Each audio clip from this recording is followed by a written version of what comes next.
Si le RDPC pense qu'en muselant les gens, à travers le refus des meetings, à travers la censure de la presse, à travers les menaces, à travers l'obstruction de la discussion, c'est-à-dire qu'ils envoient leurs représentants sur les plateaux de télévision qui interrompent les gens tout le temps, qui n'écoutent personne, qui disent tout et n'importe quoi, et qui ne comprennent pas que les gens veulent simplement dire ce qu'ils pensent, et parfois qu'on les aide.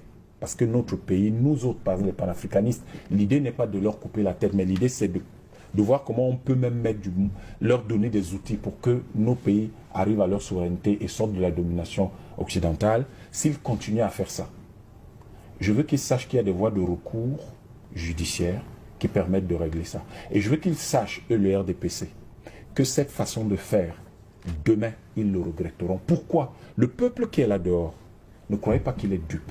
Ce soir, ce peuple a compris que le RDPC, ils ne savent ni écouter, ils ne savent pas écouter les gens, ils ne respectent personne, ils empêchent les gens de parler et ils croient que c'est comme ça qu'ils vont gagner la prochaine élection.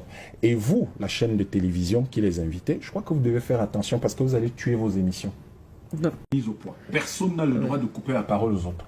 Si nous voulons être courtois, si on a une bonne éducation, quand on parle, quand les gens parlent et que quelqu'un se tait et les écoute calmement, religieusement, le minimum c'est que quand la personne prend la parole, qu'on se taise. Si nous n'avons pas la... Je reviens sur ce que j'ai dit à la premier sujet. C'est ça, l'ojolatisme. Et c'est le RDPC qui le porte. Et c'est comme ça qu'il fonctionne. Et cette stratégie, je vais vous dire ce qu'ils se disent dans leur cercle. Ils vont aller sur les plateaux de télévision, ils vont empêcher les gens de parler. C'est tout. Et ça, c'est ce qu'ils sont en train de faire. Nous respectons les gens. Dans les voilà. Et encore une fois, je parle, il prend la parole. Regardez, regardez, illustration immédiate. Regardez, illustration immédiate. Allons-y, madame. En ce qui concerne le thème, s'il vous plaît. Illustration immédiate. Mon propos. Vous aurez le temps, vous aurez Quand j'écoute monsieur Nguépi parler, je vois qu'il y a une base idéologique. Les gens vous disent ils sont socialistes. C'est une idéologie. Ils vous disent ce qu'ils vont faire. Après, peut-être qu'il y a trop de détails qui ne sont pas intéressants, mais il dit une chose qui se comprend, parce que le socialisme, ça veut dire quelque chose. Libéralisme communautaire, c'est quelle bête ça? Sort d'où? Bon, les gens viennent vous dire, ouais, on avait la liberté d'entreprendre, on veut humaniser les histoires capitalistes. Mais parlez de quoi? Celui qui a écrit ce truc ne comprend pas ce qu'on appelle une idéologie, il ne sait même pas ce que c'est. C'est le président Paul Biya qui a écrit. C'est pas ce qu'on appelle une idéologie, dis donc. Vous voulez qu'on dise ça comme... C'est de la science, madame, je ne suis pas là. Ça n'a rien à voir avec son autorité de chef d'État. C'est de la science. Oui, bien sûr, ça n'a rien à voir avec En tant que scientifique, je vous dis, il ne sait pas ce que c'est. Ce qui est écrit là-dedans, c'est pas ça qu'on appelle une idéologie en philosophie politique. Désolé. Okay. Je suis pas là pour je suis pas là pour plaire à quelqu'un. Bien sûr. Maintenant, s'il veut qu'on leur dise ce qu'on appelle une idéologie, on va le leur dire. C'est aussi simple que ça. Vous pensez qu'on est là pour plaire aux gens? Si les gens ne savent pas de quoi on parle, ils savent pas de quoi on parle. Il y a des éléments de fond dans ce qu'on appelle une idéologie. Par exemple, les rapports de production. Mais M. Nguépi parle, on entend ça. Okay. Quand le RDPC parle, vous entendez quoi? En termes de ce qu'on appelle les rapports de production, vous n'entendez rien du tout. Quand il y a le rapport entre le collectif, entre l'individuel et le collectif. Vous avez entendu ça? Quand vous dites que ouais, la solidarité, le président envoie les dons présidentiels. Donc le président, lui, là, c'est son argent, c'est l'argent du pays. Mais en matière de gestion publique, il n'y a nulle part dans le budget où ça écrit don. Il n'y a nulle part dans ce budget. Vous prenez le budget de l'année. Vous avez vu don quelque part où le président a le droit de faire des dons? Vous avez vu ça dans le budget? Et quelqu'un vient de dire ça à la télévision. Et il est là quand on veut dire quelque chose, il commence à crier. Donc, il faut qu'on comprenne une chose. Les questions idéologiques, ce qu'on appelle les idéologies, c'est un ensemble de valeurs, de représentations que les gens se font, qui vont finalement, si vous voulez, construire le vivre ensemble, c'est-à-dire, si vous voulez, la vie collective. La question de fond que l'on pose au niveau du Cameroun, c'est quel est le rapport que nous posons entre l'individu et la collectivité? Quel est ce rapport? Ok. Ce rapport, quand vous observez notre pays, vous vous demandez il est où? Le deuxième élément, c'est les rapports de production. En réalité, dans le contexte actuel, et c'est ça que les gens ne comprennent pas, dans le contexte actuel, vous n'avez aucune idéologie qui fonctionne, sauf si vous êtes un parti révolutionnaire. Dans le contexte actuel au Cameroun. Du Cameroun, parce que c'est un contexte néocolonialiste. Ce n'est pas vous qui définissez le rapport de production. Ce n'est pas vous qui définissez le rapport entre l'individu et la collectivité. Donc ces idéologies... C'est déjà défini dans le capitalisme, parce que le néocolonialisme n'est que la phase internationale du capitalisme. Donc vous ne pouvez pas dire que vous êtes un État néocolonial et que vous avez une idéologie, ou que vous êtes un parti néocolonial qui dirige un pays dans un contexte du néocolonial, vous dites que vous avez une idéologie, et sort d'où? Quelle est cette contradiction-là? Ça n'existe pas. Les seuls partis capables d'avoir une idéologie, c'est le parti révolutionnaire. Parce que, pour que vous parliez d'une idéologie qui soit autre chose dans d'autres environnements, soit vous êtes dans le capitalisme et c'est succédané, ces différents démembrements que vous avez à voir, dont les gens vont essayer d'être originaux, vont écrire une histoire qui ne veut rien dire du tout, ils se complaisent là-dedans, ils rappellent même que c'est un livre, mais on n'est pas ici pour dire que c'est un livre. Vous faites quoi avec? Au quotidien, ça se manifeste comment? On ne voit rien. Ce qui se manifeste au quotidien, madame, c'est du néocolonialisme, c'est tout. Demandez à n'importe qui, c'est à l'analyse qu'on va vous dire. C'est le néocolonialisme qu'on voit là au Cameroun depuis toujours. Donc leur histoire qu'ils racontent là, je ne sais pas d'où ça sort. Et puis deuxième, autre chose, vous ne pouvez donc être un parti, là, il dit par exemple le socialisme. Au fond, le SDF aurait dû être un parti révolutionnaire. Le problème, c'est qu'ils ne franchissent pas le Rubicon, ils ne vont pas plus loin que normalement ils devraient aller. Ils ont là, ils traînent, ils ont un peu... Non, il faut aller au-delà. Être réellement un parti révolutionnaire. Pourquoi? Le capitalisme est la propriété privée des moyens de production, M. Nguepi. Le socialisme, c'est déjà la phase où on a la propriété collective des moyens de production. Comment vous pouvez donc être un parti qui est dans cet environnement et qui dit que je vais avoir la propriété collective des moyens de production et je suis quand même assujetti à un environnement où la propriété des moyens de production est privée. Le premier moyen de production, c'est quoi? Mais c'est la terre. Et cette terre, qui la contrôle? Quand les colons sont arrivés, le néocolonialisme dit que la terre appartient à l'État. C'est lui qui décide. Personne d'entre vous n'a un titre foncier. Vous avez des copies. Vous avez des copies de titres fonciers. Vous n'avez pas de titre foncier. On peut l'annuler à tout moment, on peut le réannuler. C'est même pas ça le problème le plus important. Le plus important, c'est l'acte. Vous n'avez pas de titre foncier, vous avez des copies de titre foncier. Donc vous n'avez pas de terre. Il y a quelqu'un qui a la terre, celui qui délivre la copie. Il a conquis ça quand? Il a acheté ça où? Donc le problème de fond, quand on vient pour discuter de ce genre de choses, arrêtons de faire comme si le débat c'est entre nous. Le débat que nous avons là encore, c'est entre ceux qui nous ont mis dans ce qu'on appelle le néocolonialisme, c'est-à-dire qu'ils contrôlent notre économie et ils contrôlent par là notre politique. À travers et par le fait qu'ils contrôlent, ils se sont appropriés les moyens de production que nous avons. Et le premier, c'est la terre.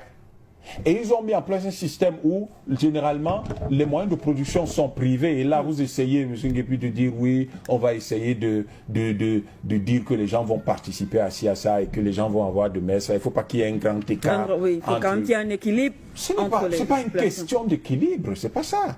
Vous le savez bien, c'est pas ça le problème. Le problème, c'est les moyens de production appartiennent à qui? C'est ça le problème. Appartient à qui? Et à partir du moment où on sait à qui appartient les moyens de production, est-ce que c'est à la collectivité, c'est à l'individu? Vous définissez, vous avez une position idéologique claire. Des rapports de production, il y a ceux qui sont exploités et ceux qui sont dominés. Quand vous écoutez parler sur ce plateau, vous avez entendu quelque chose qui dit qu'on doit libérer les gens de cette exploitation, de cette domination.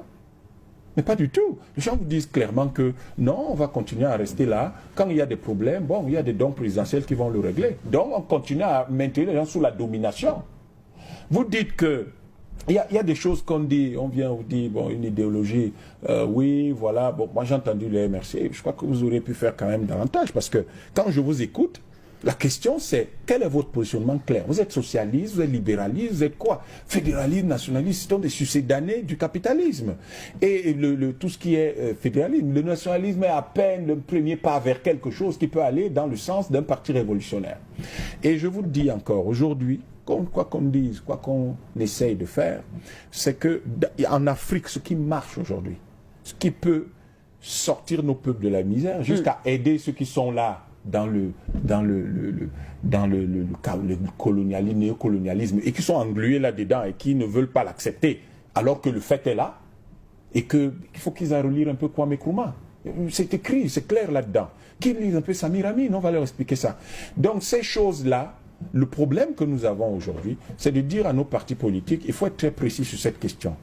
La question de fond n'est ni d'être de gauche ni de droite pour nous qui sommes africains. Gauche-droite, c'est des histoires de Français à Bordeaux, ils discutaient leur machin-là. C'est d'être... Si vous dites on est progressiste, on est conservateur, oui, c'est encore mieux. Mais j'ai entendu, vous n'avez pas le choix lorsqu'aujourd'hui vous parlez de politique en Afrique, vous ne pouvez pas ne pas vous référer au panafricanisme. Pourquoi? Parce que le panafricanisme, évidemment, lui, il est de gauche, il est progressiste, mais il a ceci de fort que par rapport au reste du monde et par rapport à l'idéal colonial et de domination de l'Afrique, il crée la solidarité entre les Africains. Ça veut dire qu'il est fondé essentiellement sur un rapport entre l'individu et la collectivité qui donne la primauté à la collectivité. Est-ce qu'à partir de là, les partis politiques peuvent formuler une idéologie qui donc semble clairement assise sur les traditions africaines? Eh bien, il faut le faire. Pourquoi nous croyons que l'idéologie veut nécessairement dire répéter aveuglément ce que les Européens ont dit? Pas nécessairement. Donc, la situation dans laquelle nous sommes aujourd'hui, et je voudrais faire deux petites remarques, deux phrases. Pour sortir, parce qu'on est en train de sortir de toutes les façons, oui. La première phrase, je suggère que si vous êtes un parti politique et vous répétez tout le temps qu'on vous a volé votre victoire, le message que vous envoyez, M. Béas, c'est que vous êtes incapable de défendre la plus grande victoire qu'un peuple ou qu'un homme puisse avoir. C'est la conquête du pouvoir politique. Et si vous êtes incapable de la défendre, ça veut dire que vous n'êtes pas digne de diriger ce pays. Si vous avez vraiment gagné cette élection, vous aurez dû vous battre. Si vous vous êtes arrêté, ça veut dire que vous ne l'avez pas gagné. La deuxième chose, la deuxième remarque que je voudrais faire, il ne faudrait pas me répondre, il faudrait apporter les preuves et les présenter. La deuxième remarque que je voudrais faire, madame, et je vais m'arrêter là. Oui. Si le RDPC pense qu'en muselant les gens, à travers le refus des meetings, à travers la censure de la presse, à travers les menaces, à travers l'obstruction de la discussion, c'est-à-dire qu'ils envoient leurs représentants sur les plateaux de télévision qui interrompent les gens tout le temps, qui n'écoutent personne, qui disent tout et n'importe quoi, et qui ne comprennent pas que les gens veulent simplement dire ce qu'ils pensent, et parfois qu'on les aide. Parce que notre pays, nous autres, par exemple les panafricanistes, l'idée n'est pas de leur couper la tête, mais l'idée c'est de voir comment on peut même leur donner des outils pour que nos pays arrivent à leur souveraineté et sortent de la domination occidentale. S'ils continuent à faire ça, je veux qu'ils sachent qu'il y a des voies de recours judiciaires qui permettent de régler ça. Et je veux qu'ils sachent, eux, le RDPC, que cette façon de faire, demain, ils le regretteront. Pourquoi? Le peuple qui est là dehors, ne croyez pas qu'il est dupe. Ce soir, ce peuple a compris que le RDPC, ils ne savent ni écouter, ils ne savent pas écouter les gens, ils ne respectent personne, ils empêchent les gens de parler et ils croient que c'est comme ça qu'ils vont gagner la prochaine élection. Et vous, la chaîne de télévision qui les invitait, je crois que vous devez faire attention parce que vous allez tuer vos émissions. À un moment donné, pour une raison simple. Vous allez les tuer pourquoi? C'est une émission. Non, vous allez les tuer pourquoi? Il faut inviter les représentants des différents partis. Je n'ai pas dit non. Je vous dis simplement, envoyez un message à ces gens qu'on vous envoie. S'ils ne sont pas à niveau, qu'ils se mettent à niveau. S'ils ne sont pas capables de tenir une discussion, je ne parle pas de niveau intellectuel, je parle de niveau, c'est-à-dire comment tenir un échange avec les gens. C'est-à-dire que quand vous parlez, on vous écoute. Donc quand les autres prennent la parole, vous les écoutez. Vous n'êtes pas obligé de leur couper la parole tout le temps. C'est un signe de très mauvaise éducation. C'est un signe de, si vous voulez, c'est un signe de roublardise politique. Et or, le pays que nous avons, qui s'appelle le Cameroun, a besoin de gens sérieux, mieux éduqués et beaucoup plus enclins à respecter les autres. Merci.